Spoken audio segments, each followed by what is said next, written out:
ஜனநாயகம் முடிஞ்சதுக்கு அப்புறம் சாலிடா 2 வருஷத்துக்கு வரமாட்டார். ஐயோ இன்னும் 1 வருஷத்துல எலெக்ஷனை வச்சுட்டு இருந்தாலும் வாட்டு போய் படத்தில் நடிக்க போறாரு. அஜித் குமார் அவர்கள் அடுத்து யாரோட கூட்டணி சேர போக வாய்ப்பு இருக்கு? அஜித் சாரை பொறுத்த வரைக்கும் வந்து சார் அவருக்கு வந்து பிடிச்சிச்சுன்னு வச்சுக்கோங்களேன், விடவே மாட்டார். ஆதிக்க வச்சிருந்தோம்னா ரொம்ப பிடிச்சி போச்சு. இடையில கேப்ல வேணா ஆதிக்கு வேணா வெளியில போய் படம் பண்ணிட்டு வருவாரே தவிர அடுத்த படம் ஆதிக்கு தான் போகும். சினிமாவை விட்டு அவர் போறது சினிமாவுக்கு எவ்வளவு பெரிய லாஸ்? விஜய் இல்லாதது சினிமாவுக்கு பேர் இழப்பை விட சினிமா தொழிலுக்கு வந்து ஒரு பெரிய இழப்பு.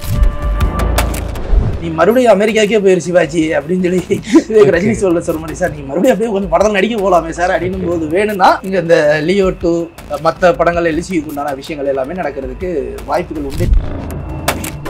விஜய்க்கு வந்து ரசிகர்கள் உண்டு, விஜய்க்கு அரசியல்ல தொண்டர்கள் உண்டா அப்படிங்கிற ஒரு கேள்வி இருக்குல்ல. இப்போ எல்லாரும் சொல்லுவாங்க நாங்களா ரசிகர்கள்டா, நாங்களா தொண்டர்கள்டா அப்படின்னா. நீ தொண்டனா இருந்துட்டு போ, வீட்டில் இருக்கிற எல்லாரும் தொண்டனா இருப்பானா? கேப்டன் விஜயகாந்த் வந்து அரசியல் வர்றதுக்கு முன்னாடியும் கிட்டத்தட்ட ஒரு 10 வருஷமாவே வந்து அவருடைய கொடியாக இருக்கட்டும், அவர் மக்களும் செய்கிற விஷயங்களா இருக்கட்டும், கொஞ்சம் கொஞ்சமாக ஃபீட் பண்ணி கரெக்டாக ரசிகர்களை அப்படியே தொண்டர்களாக மாற்றுறதுக்கு உண்டான வேலைகள் எல்லாத்தையும் கரெக்டாக பண்ணார் விஜய். இப்போ கடைசி படம் இந்த ஒரு படத்தில் மட்டும்தான் வந்து அவர் கட்சியை பற்றி சில விஷயங்களை பேசணும். அக்கார்ட் வாய்ஸ் நேயர்களுக்கு வணக்கம், நான் உங்க சுஷீந்திரன். இன்னைக்கு நம்ம கூட இருக்க ஸ்பெஷல் கெஸ்ட் சினிமா விமர்சகர் உசிலை சிவபாலன் அவர்கள். வணக்கம் சார். வணக்கம். எப்படி இருக்கீங்க? நல்லா இருக்கேன் சார். லோகேஷ் கனகராஜ் அவர்களோட ரீசன்ட் இன்டர்வியூல வந்து அப்டேட்ஸா அள்ளி கொட்டி இருந்தாரு. ஒரு பக்கம் வந்து கூலி படம் போயிட்டு இருக்கு, படம் முடிஞ்சிச்சு, படம் ரிலீஸ் ஆக போகுது, அடுத்து கைதி 2 பண்ண போறேன், கைதி 2க்கு அப்புறமா வந்து லியோ 2க்கும் மாஸ்டர் 2க்கும் வந்து பிளான் பண்ணிட்டு இருக்கேன், ஆசைப்படுறேன், எனக்கு வந்து மாஸ்டர் 2 ஜேடி கேரக்டர் மறுபடியும் கொண்டு வரணும்னு ஆசைப்படுறேன் அப்படின்னு சொல்றேன். அவர் ஆசைப்படுறாரு, ஆனா இந்த பக்கம் ஒருத்தர் இருக்காரு, அவர் ஆசைப்படணும்ல, அலோவ் பண்ணுவாரா? மறுபடியும் மீண்டும் தளபதி திரைக்கு வருவாரா ஜனநாயகம் அப்புறம்? ஜனநாயகம் முடிஞ்சதுக்கு அப்புறம் சாலிடா 2 வருஷத்துக்கு வரமாட்டார். ஓகே. 2 வருஷத்துக்கு எனக்கு தெரிஞ்சு எலெக்ஷன் முடிஞ்சு 1 வருஷம் வரைக்கும் அவர் அவ்வளோ சீக்கிரத்தில் வரமாட்டார். Depends on the election result. இப்போ ஃபர்ஸ்ட் எலெக்ஷன்ல அவங்க 100% வின் பண்ணுவாங்களா இல்லையாங்கிற சொல்ற அளவுக்கு நம்ம ஜோதிடர் கிடையாது. ஓகே. பட் ஒரு கணிசமான வாக்கு வங்கியை பெறுறதுக்கு நம்ம உறுதியாக சொல்ல முடியும். அதுக்கப்புறம் அவருடைய நடவடிக்கைகள்னு ஒன்று இருக்கு இல்லையா. இப்போவே ஒரு சில குற்றச்சாட்டுகள் என்ன சொல்லுவாங்க அப்படின்னா, ஐயோ இன்னும் 1 வருஷத்துல எலெக்ஷனை வச்சுட்டு இருந்தாலும் வாட்டு போய் படத்தில் நடிக்க போறாரு அப்படின்னு ஒரு பேச்சு இருக்கு இல்லையா. அவர் என்ன பண்ணுவார், கமிட் பண்ணியிருக்காரு, நடிச்சு கொடுக்கணும், அது அவரோட முக்கியமான வேலை. அது முடிச்சு கொடுத்ததுக்கு அப்புறம் அவர் வர போறாரு. ஸோ அவர் இன்னும் முழுசா களத்திலேயே இறங்கல. அவர் இறங்குனதுக்கு அப்புறம் தான் அதோடைய ரிசல்ட்ஸை பேஸ் பண்ணி அது அடுத்து நடிப்பாரா இல்லையா அப்படிங்கிறது. இதை நான் ஏன் சொல்றேன் அப்படின்னா, அவர் விஜய் அவர்கள் வந்து இதில் வந்து அரசியலில் வந்து பெருசாக ஈடுபட மாட்டார் அப்படின்றதுக்காக சொல்ல வரல. இதற்கு முன்னாடி நமக்கு நிறைய கேஸ் ஸ்டடிஸ் இருக்கு.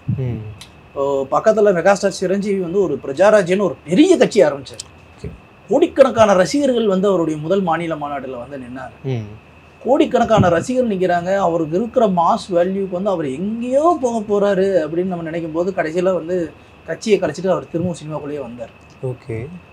அப்போ அவருக்கு மறுபடியும் வாய்ப்பே இல்லைன்னும் போது தான் திரும்பவும் வந்து அவரோட பையனே உனக்கு நான் வாய்ப்பு தரையா வாயா அப்படின்னு சொல்லி நடிக்க கூப்பிட்டாங்க. இப்போ நம்ம இங்கேயே நம்ம ஒரு உலகநாயகன் கமல்ஹாசன் எடுத்துக்கோங்க. ஒரு கட்டத்துக்கு மேலே அவர் வெறுத்து போய் ஃபுல் அண்ட் ஃபுல் அதில் இறங்குறாரு. ஆற்றுல ஒரு கால் சேத்துல ஒரு கால்ங்கிற மாதிரி தான் அவர் வந்து மேக்ஸிமம் சினிமாக்குள்ளே வராமல் ஃபுல் அண்ட் ஃபுல் இது பண்ணுறாரு. திரும்பவும் விக்ரம் மூலமாக ஒரு கம்பேக் கொடுக்குறாரு. கொடுத்ததுக்கப்புறம் இப்போ அரசியல்ங்கிறது வந்து பார்ட் டைம் ஜாப் ஆகிடுச்சு, சினிமாங்கிறது ஃபுல் டைம் ஜாப் ஆகிடுச்சு. ஓகே. இது என்னன்னா, இதை நீங்களும் நானும் தீர்மானம் பண்ண முடியாது, இது காலம்தான் முடிவு பண்ணும். இப்போ விஜய்க்கு வந்து ரசிகர்கள் உண்டு, விஜய்க்கு அரசியல்ல தொண்டர்கள் உண்டா அப்படிங்கிற ஒரு கேள்வி இருக்குல்ல. இப்போ எல்லாரும் சொல்லுவாங்க நாங்களா ரசிகர்கள்டா, நாங்களா தொண்டர்கள்டா அப்படின்னாங்க. நீ தொண்டனா இருந்துட்டு போ, வீட்டில் இருக்கிற எல்லாரும் தொண்டனா இருப்பானா?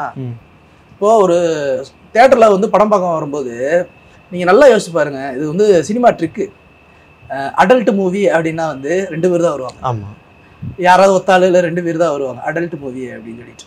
பெண்களுக்கான படம் அப்படின்னும் போது கண்டிப்பாக ஒரு பெண் கூட ஒரு கணவரோ இல்லை துணைவர் யாராவது ஒருத்தவங்க சப்போர்ட்டுக்கு ஒருத்தவங்க வருவாங்க. ஆனால் இது எல்லாத்தையும் விட குழந்தைகளுக்கான படம்னு மட்டும் நீங்கள் போட்டு பாருங்களேன், அம்மா அப்பா இருக்கிற ஒட்டு மொத்த சொந்த வந்தவங்களாம் வரும், கலெக்ஷன் அள்ளும். வால்ட் டிஸ்னிலாம் அப்படி வச்சு தான் வாழ்ந்துகிட்டு இருக்கு. குழந்தைகளுக்கான படம் போட்டுச்சுன்னா போதும், ஒட்டுமொத்த குடும்பமே வந்து உட்காந்து படம் பார்க்கும். அதே மாதிரி தான் இந்த அரசியல். இப்போ இங்க இவர் ஒருத்தவருக்கு பிடிச்சா மட்டும் போதாது, இவருக்கு பிடிச்ச விஷயம் இங்க இருக்கிறவங்க எல்லாருக்கும் பிடிச்சிச்சுன்னு வச்சுக்கலாம். இந்த குடும்பத்தோட சேர்ந்து ஓட்டு போட ஆரம்பிச்சிட்டாங்கன்னா அது வேற மாதிரி மாறும். பட் அவங்களாம் பாரம்பரியமே வேற ஒரு கட்சியில இருந்து ஓட்டு போட்டு பழகின மக்கள். திடீர்னு எப்படி வந்து ஒரே நாள்ல வந்து மாறுவாங்க? தேவரமன் பத்திரம் அந்த பையன் மெதுவாக தான் வருவான், எடுத்த உடனே எல்லாம் எப்படி வந்துருவாங்க. அதனால வந்து சில விஷயங்கள்லாம் வந்து ப்ராக்டிக்கலா பேசினா இதுதான் நடக்கும். எடுத்த உடனே எல்லாம் அப்படி எல்லாரும் வந்து ஓட்டுலாம் போட்டுற மாட்டாங்க. இது எங்க மாறும் அப்படின்னா, ஒரு கட்டத்துக்கு மேலே வந்து ஏதோ ஒரு இடத்துல அசந்தர்ப்பமான சூழ்நிலையில் வந்து நீ மறுபடியும் அமெரிக்காக்கே போயிரு சிவாஜி அப்படின்னு சொல்லி ரஜினி சொல்ற மாதிரி சார் நீ மறுபடியும் அப்படியே கொஞ்சம் படத்தில் நடிக்க போகலாமே சார் அப்படின்னும் போது வேணும்னா நீங்கள் இந்த லியோ 2 இந்த மற்ற படங்கள் எல்சிக்கு உண்டான விஷயங்கள் எல்லாமே நடக்கிறதுக்கு வாய்ப்புகள் உண்டே தவிர 2 வருஷத்துக்கு எனக்கு தெரிஞ்சு சாலிடாக நடக்க மாட்டார். 2 வருஷத்துக்கு அவர் ஃபுல் கான்ஃபிடென்ஸில் தான் அவர் வேலையை பார்த்துட்டு இருக்காரு. ஓகே சார், இப்போ தமிழ் சினிமாவே எதிர்பார்க்குற ஒரு முக்கியமான படம்னா ஜனநாயகன். அது அடுத்த வருஷம் பொங்கலுக்கு ரிலீஸ் ஆகும்னு அஃபிஷியலாக சொல்லிட்டாங்க. ஸோ அப்படி பார்த்துட்டு இருக்கும்போது அந்த படம் வந்து அஃபிஷியல் பகவத் கேசரியோட ரீமேக்குன்றாங்க. இல்லாட்டி அதுலேருந்து ஒரு சின்ன சீக்வன்ஸ் மட்டும் நாங்கள் ரைட்ஸ் வாங்கியிருக்கோம், அதுக்காக தான் நாங்கள் காப்பி ரைட்ஸ் வாங்கி நாங்கள் போட்டிருக்கோம், படத்தில் அந்த சீன் இருக்கும். பட் மற்றபடி வந்து ஃபுல் அண்ட் ஃபுல் வந்து இது அஃபிஷியல் ரீமேக் கிடையாது, இது வேற மாதிரி ஒரு கதைக்களமாக இருக்கும். டிவிகே ரெஃபரன்ஸ் வந்து கண்டிப்பாக படத்தில் நிறையாவே இருக்கும். இதில் படத்தில் வந்து தளபதியோட நேம் வேற தளபதி வெற்றி கொண்டான் அப்படின்ற மாதிரிலாம் போயிட்டு இருக்கு. இதெல்லாம் உண்மையா? உண்மையிலே வந்து இந்த படம் வந்து பகவத் கேசரி ரீமேக் தானா? எப்படி சார்? பகவத் கேசரியிலிருந்து கொஞ்சம் சீன் எடுத்திருக்காங்கன்றது நானும் கேள்விப்பட்டேன். அது அஃபீஷியல் அனௌன்ஸ்மெண்ட்டு எனக்கு தெரிஞ்சு வரல. ஆக்சுவலாக நான் கேள்விப்பட்ட வரைக்கும் என்னன்னா, அது விஜய் வேற ஒரு இதுக்காக அது பண்ணலாம் அப்படின்றத ரீமேக் ரைட்ஸ் வாங்கி வச்சிருந்ததாகவும், ஆனால் வினோத் வந்து ஆல்ரெடி வந்து இந்த பிங்க் படத்தை நேர்கொண்ட பாரு அஜித் வச்சு பண்ணாரு இல்லையா, திரும்ப திரும்ப. ஏன்னா வினோத் வந்து ஒரு அற்புதமான இயக்குனர். ஆமாம் சார், அவர் வந்து டீட்டெயிலிங் பண்ணுற விஷயங்கள்லாம் நல்லா இருக்கும். இப்போ ஒரு மாஸ் ஹீரோஸ்க்காக அவர் வந்து நிறைய காம்ப்ரமைஸ் பண்ணிக்கிட்டு இந்த சினிமா தொழிலே நம்ம பிழைக்கணுன்ற ஒரு மைண்ட் செட்டுக்குள்ள அவர் வந்துட்டு நியாயமா அவருடைய குணாதிசயம் அது கிடையாது. அப்படிப்பட்ட ஒருத்தவர் இப்போ ஒரு மாஸ் ஹீரோ உள்ள வர அந்த ஆப்பர்ச்சுனிட்டியை விட்டுறக்கூடாதுன்ற ஒரு காரணத்துக்காக சில காம்ப்ரமைஸ் பண்றாரு. ஸோ அந்த மாதிரியான ஒரு காம்ப்ரமைஸாக தான் நான் பார்க்குறேன். இந்த காம்ப்ரமைஸ்ல என்ன ஆகுனா, இப்போ விஜய் சாருக்குன்னு சில விஷயங்கள் பண்றாங்க அப்படின்னா, நீங்க அந்த படத்தை அப்படியே கொண்டு வந்து கொடுக்கும்போது அது பெருசா நிக்குமானா நிக்காது. ஓகே. ஆனால் விஜய்க்கு நிறைய படங்கள் ஹிட் ஆனது எல்லாமே வந்து தெலுங்குலேருந்து ரீமேக்கான படங்கள் தான். ஸோ அந்த சென்டிமெண்டலுக்காக சில விஷயங்கள் வைக்கலாம். ஆனால் என்ன இருந்தாலும் ஒரு பெரிய இயக்குனர் வந்து சும்மா அப்படியே ரீமேக் பண்ணிட்டு ஏதோ போகிறோம் அப்படின்லாம் போக மாட்டாங்க. அது இந்த மாதிரியான ஒரு வினோத் மாதிரியான ஒரு இயக்குனருக்கு வந்து அவரோட கிரியேட்டிவிட்டி எங்கேயோ ஒரு இடத்துல கொடுக்கணும்னு தான் ஒரு பெரிய ஆதங்கம் இருக்கும். ஸோ அதுக்காக வந்து விஜய்க்கு நிறைய விஷயங்கள் பண்ணுவாங்க. ரெண்டாவது வந்து விஜய்க்கு வந்து இப்போ கேப்டன் விஜயகாந்த் கிடையாது. கேப்டன் விஜயகாந்த் வந்து அரசியல் வர்றதுக்கு முன்னாடியும் கிட்டத்தட்ட ஒரு 10 வருஷமாகவே வந்து அவருடைய கொடியாக இருக்கட்டும், அவர் மக்களும் செய்கிற விஷயங்களாக இருக்கட்டும், கொஞ்சம் கொஞ்சமாக ஃபீட் பண்ணி கரெக்டாக ரசிகர்களை அப்படியே தொண்டர்களாக மாற்றுறதுக்கு உண்டான வேலைகள் எல்லாத்தையும் கரெக்டாக பண்ணார்.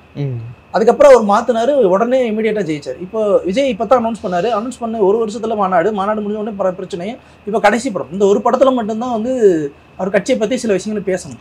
ஆனாலுமே வந்து இது வெகுஜன மக்கள் எல்லாருமே பார்க்கணும் அப்படிங்கிற அடிப்படையில் சில விஷயங்கள் பண்ணத்தான் செய்வாங்க. இந்த கோட் படத்தில் சில ரெஃபரன்சஸ் இருக்கிற மாதிரி இந்த படத்தில் சில ரெஃபரன்ஸ் தான் இருக்கும். இதை தாண்டி வந்து அப்படி போச்சுன்னு வினோத்துக்கு கெட்ட பேர் வரும். அதனால எனக்கு அந்த ஒரு இடத்துல இவர் அப்படியெல்லாம் பண்ண மாட்டார் அப்படிங்கிறது தெரியும். அதே மாதிரி இந்த விஜய் வந்து தற்பெருமை கொள்ளக்கூடிய ஆள் கிடையாது. நான் அப்படி பண்ணிடுவோம் இப்படி பண்ணிடுவோம் அப்படிங்கிற அந்த ஒரு தற்பெருமை கொள்ளக்கூடிய நடிகர் விஜய் எப்பவுமே அந்த மாதிரியான ஒரு ஆள் கிடையாது. எப்பவுமே டவுன் டு அர்த் தான். அவர் ஸ்க்ரீனுக்குள்ளே வந்தாருன்னா அந்த 0 ஸ்பீடில் இருக்கிற ஸ்க்ரீனுக்குள்ளே வந்தாருன்னா மட்டும் 100 கிலோமீட்டர் ஸ்பீடில் போய் நடிச்சுட்டு திரும்ப 0க்கு வந்துடுவார். ஓகே.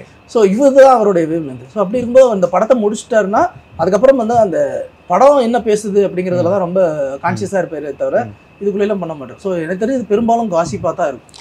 Okay sir. கோலிவுட் இண்டஸ்ட்ரியோட பாக்ஸ் ஆஃபீஸ் கிங்னா தளபதி விஜய் அவர்கள் தான். ஸோ அவரோட படங்கள் இதுக்கு மேலே வராது அப்படின்ற மாதிரி நிறைய இடத்துல சொல்லிட்டு இருக்காங்க. ஜனநாயகன் தான் கடைசி படம், அதுக்கப்புறம் நடிப்பாரா இல்லையான்னு சொல்லிட்டு அவர் தான் பார்க்கணும். பட் இருந்தாலும் சினிமாவை விட்டு அவர் போகிறது சினிமாவுக்கு எவ்வளோ பெரிய லாஸ்? சினிமா விட்டு போகிறது வந்து சினிமாவுக்கு லாஸான்னு கேட்டிங்கன்னா நிறைய தயாரிப்பாளர்களுக்கு லாஸ். ஓகே. இப்போ அவருடைய சம்பளம் 225 கோடின்னு வச்சுக்கோங்க. 225 கோடி கொடுக்கறதுக்கு ஒரு தயாரிப்பாளர் ரெடியாக இருக்காரு அப்படின்னு வச்சுக்கோங்களேன். அந்த 225 கோடி கொடுக்குற தயாரிப்பாளர் எவ்வளோ பிஸ்னஸ் பண்ணுவார்? ஒரு நடிகன் ஒரு 180 நாள் கால்ஷீட்டுன்னு வச்சுக்கோங்க, 225 கோடி அது கொடுக்குறதுக்கு ரெடியாக இருக்காங்க அப்படின்னா அது அவ்வளோ டேபிள் ப்ராஃபிட் ஒரு 400 கோடியாவது குறைஞ்சது வச்சுருப்பாங்க. படம் அதுக்கப்புறம் வந்து சேல் ஆகி அது வர கலெக்ஷன் வச்சுன்னு ஒரு கணக்கு ஒன்று வரும். அப்போது இவங்களுக்கு இதனால் வந்து 2 மடங்கு லாபம் சாலிடாக கிடைக்க போகுது, ப்ராப்பர் பிளானிங் எல்லாமே இருந்ததுன்னா. இப்போ இந்த மாதிரியான தயாரிப்பாளர்களுக்கு விஜய் இல்லாத ஒரு பெருத்த நஷ்டம் தான். இது பெருத்த நஷ்டம் அப்படின்றதையும் தாண்டி இதனால் என்ன ஆகுனா, ஒரு பெரிய நடிகர் இந்த மாதிரி ஒரு பிஸ்னஸ் பண்ணுறாரு அப்படின்னும் போது இந்த பிஸ்னஸ் வந்து பக்கத்து மாநிலங்கள்லையும் சரி வேறு ஸ்டேட்ஸ்லையும் தெரிய ஆரம்பிக்கும் போது இந்த பிஸ்னஸ் அதுக்கேற்றப்பல வீம் பண்ணால் இன்னும் ஒரு பெரிய பிஸ்னஸ் பண்ணணும்னு யாராவது ஒருத்தவங்க உள்ளே வர இருப்பாங்க. ஸோ இந்த ஆரோக்கியமான போட்டியில் தான் இன்றைக்கி வந்து இந்த காம்படிஷனில் வந்து வெறும் 5 கோடி பட்ஜெட்டு, 50 கோடி பட்ஜெட்டு, 500 கோடி பட்ஜெட்டு, 1000 கோடி பட்ஜெட்டுன்னு இந்த மாதிரி எக்ஸ்டெண்ட் ஆனதையும். ஸோ இப்போ போட்டிக்கு ஆள் இல்லை அப்படின்னும் போது ஆட்டோமேட்டிக்காக என்னாங்கன்னா அது வந்து அப்படியே சரிஞ்சிடும். ஸோ விஜய் இல்லாதது சினிமாவுக்கு பேர் இழப்பை விட சினிமா தொழிலுக்கு வந்து ஒரு பெரிய இழப்பு. அஜித்குமார் அவர்கள் பத்மபூஷன் அவார்டு வாங்கினதுக்கு அப்புறமா வந்து என்ன ஆனாரு ஏதானாருன்னு சொல்லிட்டு எல்லாருமே தேடிட்டு இருக்காங்க. ஒரு பக்கம் வந்து அப்போலோல ட்ரீட்மெண்ட் எடுத்ததா சொல்றாங்க. அதுக்கப்புறமா அவர் துபாய்க்கு போயிட்டு மறுபடியும் வந்து ரேஸ்ல கலந்துக்கிட்டாரு. இப்போ ரீசெண்ட் இன்டர்வியூல வந்து நவம்பர் 2025 இருந்து என்னோட அடுத்த படத்துக்கான ப்ராசஸ் போக ஆரம்பிக்கும், அப்பதான் அனௌன்ஸ்மெண்ட் வரும் அப்படின்ற மாதிரி சொல்லிட்டாரு. அடுத்து யாரோட கூட்டணி சேர போக வாய்ப்பு இருக்கு? அஜித் சாரை பொறுத்த வரைக்கும் ஒன்று சார், அவருக்கு வந்து பிடிச்சிச்சுன்னு வச்சுக்கோங்களேன், விடவே மாட்டார். இந்த பொது ஒன்று சொல்லுவாங்க, அட்டைப்புள்ள பிடிச்சிட விடவே விடாதரா அப்படின்னு சொல்லிட்டு. நீங்கள் அவரோட ஹிஸ்ட்ரி எடுத்து பார்த்தீங்க, SS சக்கரவர்த்தி நிக்காட்ஸ் அந்த பேனருக்கு மட்டுமே தான் ஆரம்ப காலகட்டங்களில் நிறைய படங்கள் பண்ணி கொடுத்துட்ருப்பார். அவுட் சைட் ப்ரொடியூசர்ஸ்ன்றது ரொம்பவே குறையும். இப்போது H வினோத்தை வச்சே தான் அத்தனை படங்கள் பண்ணியிருப்பார். சிறுத்தை சிவா வச்சே தான் அவ்வளோ படங்கள் பண்ணியிருப்பார். இப்போது ஆதிக்க ரவிச்சந்திரனா ரொம்ப பிடிச்சி போச்சு, நேர்கொண்ட படம் வந்து பிடிச்சி போச்சு. ஒரு படம் கொடுத்துருக்காரு, அடுத்த படத்துக்கு அதிலே அனௌன்ஸ் பண்ணிட்டாங்க. ஸோ எப்படி இருந்தாலும் அடுத்த படமும் ஆதிக்க ரவிச்சந்திரன் தான். இடையில கேப்ல வேணா ஆதிக்கு வேணா வெளியில போய் படம் பண்ணிட்டு வருவாரே தவிர அடுத்த படம் ஆதிக்கு தான் போகும். எப்பவுமே அஜித்தோட ஒரு பெரிய அது பலம்னு சொல்றதா இல்லை பலகீனம்னு சொல்றதா, அவருக்கு ஒருத்தவங்களை பிடிச்சு போச்சு அப்படின்னா அவங்கள கூடவே வச்சுக்குவார். ஸோ அவங்க கூட தான் கம்ஃபர்டபுளாக இருக்கும் அப்படின்னா அந்த அவங்களோடய தான் ட்ராவல் பண்ணுவார். ஸோ இப்போ அந்த கம்ஃபர்டபிலிட்டி ஆதிக்கிட்ட இருக்குது. அதே மாதிரி அவர் வந்து ஃபுல்லாக ஃபேன்ஸுக்கு என்ன பிடிக்குமோ அந்த மாதிரியான ஒரு படத்தை ஜிபியில் எடுத்துட்டாரு. ஸோ அது மாதிரியான ஒரு படங்கள் இருக்கணும் போது இப்போ அவருக்குமே வந்து என்னன்னா, இது வந்து ஃபேன் ஃபாலோவர்ஸ், இதுக்கு மேலே நம்ம வந்து சினிமாவில் அப்படி இல்லைன்னா. ஆனால் அவர் அஜித் ஒரே ஒரு விஷயம் சொல்லியிருக்காரு, எனக்கு அது ரொம்ப பிடிச்சிருந்துச்சு. என்னன்னா, இனிமேல் வந்து என்னுடைய படங்கள் வந்து கொஞ்சம் சென்சிட்டிவாக நல்ல நல்ல கதைகளுக்கு நான் முக்கியத்துவம் கொடுத்து நடிப்பேன் அப்படிங்கிற மாதிரியான ஒரு விஷயங்கள் சொல்லியிருக்காரு. அந்த அஜித்தை நாங்கள் ரொம்பவே மிஸ் பண்ணுறேன். கிரீடம் அஜித் எடுத்துக்கோங்க, கிரீடம் அஜித் மாதிரியான ஒரு யதார்த்தமான அஜித் குமாரை நீங்கள் எங்கேயும் பார்க்க முடியாது. ஜி படத்தில் வர அஜித் குமாரை நீங்கள் எங்கேயுமே பார்க்க முடியாது. முகவரியில் வர அஜித் குமாரை நீங்கள் எங்கேயுமே பார்க்க முடியாது. ஆசையில் வர இன்னோசென்டான அஜித் குமாரை எங்கேயும் பார்க்க முடியாது. வாலியில் வர அந்த வில்லத்தனமான அஜித் குமாரை நீங்கள் எங்கேயுமே பார்க்க முடியாது. இந்த அஜித் எல்லாம் எங்கேயா போனார் அப்படின்னு தேடுற நிலைமைக்கு நம்ம வந்துட்டோம். இந்த அஜித் குமாரோடைய நடிப்புகள்லாம் வந்து பார்த்தீங்கன்னா சூப்பர். வரலாற்றில் இருக்கிற அந்த அஜித் குமாரோடைய நடிப்பு எப்படி இருக்கும், இதெல்லாம் நம்ம தொலைச்சிட்டோம். உண்மையிலேயே நிறைய இடங்கள்ல தொலைச்சிட்டோம். அதெல்லாம் வந்து ஏதோ ஒரு இடத்துல திருப்பி கொண்டு வராரு அப்படின்னும் போது மன நிறைவுக்காகவும் அவர் பண்ணுறாரு அப்படின்ற ஒரு விஷயத்துக்காக கண்டிப்பாக அது வந்து பார்க்கணும். நான் பொதுவாகவே அஜித் சார் வந்து எல்லாரும் நினைக்கிற மாதிரி அவருக்கு கமர்ஷியலாக நடிக்கிறது எல்லாம் இன்ட்ரெஸ்ட் கிடையாது சார். டு பி ஹானஸ்ட், அவருக்கு கமர்ஷியலாக நடிக்கிறதுல இன்ட்ரெஸ்டே கிடையாது. அவருக்கு ஒன்று ஆக்ஷன் பிளாக் பண்ணணும், அறுதி காலத்துல தான் ஆக்ஷன் பிளாக் பண்ணணும், ஒரு நல்ல கண்டென்ட் உள்ள படங்கள் பண்ணணும் அப்படின்றது தான் அவருடைய ஆசை. பட்டு அவர்கிட்ட இருந்து இந்த மாதிரியான கண்டென்ட் வரும்போது ஆடியன்ஸ் சைட்ல இருந்து பெருசாக அதுக்கு ரெஸ்பான்ஸ் பண்ணாத காரணத்தினால சரி உங்களுக்கு இதுதானே பிடிக்கும் நான் இதையே பண்ணிட்டு போறேன்னு சொல்லிட்டு தான் அவர் கடந்து போனார். ஏன்னா விடாமுயற்சியெல்லாம் வந்து எடுத்தீங்கன்னா உண்மையிலே வந்து என்னன்னா அது ஒரு நல்ல கண்டென்ட். மேக்கிங் வைஸ் நம்ம விட்டுருவோம், அது நல்லா இருக்கு நல்லா இல்லைங்கிறதெல்லாம் விட்டுருவோம். அது ஒரு நல்ல கண்டென்ட், அதை வந்து தப்பான ஒரு டைரக்ஷன் கூட நான் சொல்லிக்கிறேன். ஆனால் அவருக்கு இந்த மாதிரியான கண்டென்ட் தான் ரொம்ப பிடிக்கும். இந்த மாதிரியான ஒரு கண்டென்ட், ஃபேமிலி அட்டாச்சு ஒரு கண்டென்ட், இந்த மாதிரி தான் அவருக்கு ஆசை. பட் என்ன பண்ணுறது, இந்த காலச்சூழலில் அவர் மாட்டிக்கிட்டு இந்த மாதிரியான ஒரு படங்களில் பண்ண ஆரம்பிச்சிட்டாரு. அதனாலேயே வந்து அப்படி போயிடுச்சு. ஸோ இப்போ ஆதிக்கூடையும் படம் பண்ணும்போது அப்படி தான் இருக்கும்.